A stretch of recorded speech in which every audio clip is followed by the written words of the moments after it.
Hurmatli viloyatimiz aholisi, hozirgi kunda iste'mol qilingan ichimlik suvi uchun Suv ta'minoti idorasi xodimlari tomonidan naqd pul ko'rinishida to'lovlarni qabul qilish to'xtatilgan.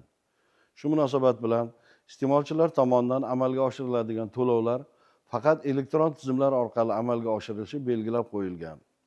Hurmatli iste'molchilar, agar suv ta'minoti idorasi xodimi sizdan shubhali tarzda pul so'raydigan bo'lsa, suv hisoblash uskunasini qayta qiyoslovdan o'tkazib beraman desa, yoki uni almashtirib berish uchun ortiqcha mablag' talab qiladigan bo'lsa, qarzdorlikni yo'qotib berish uchun tamagirlik qilsa va shunga o'xshash korrupsion holatlar bilan duch kelsangiz, Sirdaryo suv ta'minoti aksionerlik jamiyatining 67 kodi bilan 225 44 11 va 93 kodi bilan 621 05 86 telefon raqamlariga qo'ng'iroq qilishingizni so'raymiz. Shaxsingiz sir saqlashini kafolatlaymiz.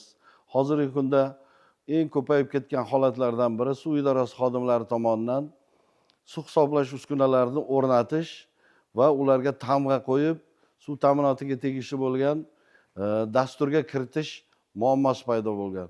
Shu munosabat bilan eng asosiy variant, suv hisoblash uskunasi sizga buzuq holatga kelgan taqdirda Davlat xizmatlari agentligi orqali ariza berib, suv hisoblash uskunasini o'rnatib, ularga tamg'a qo'yilganligi va suv hisoblash uskunasini dasturga kiritilganligiga 100% amin bo'lishingizni nazorat qilishlaringizni tavsiya qilaman.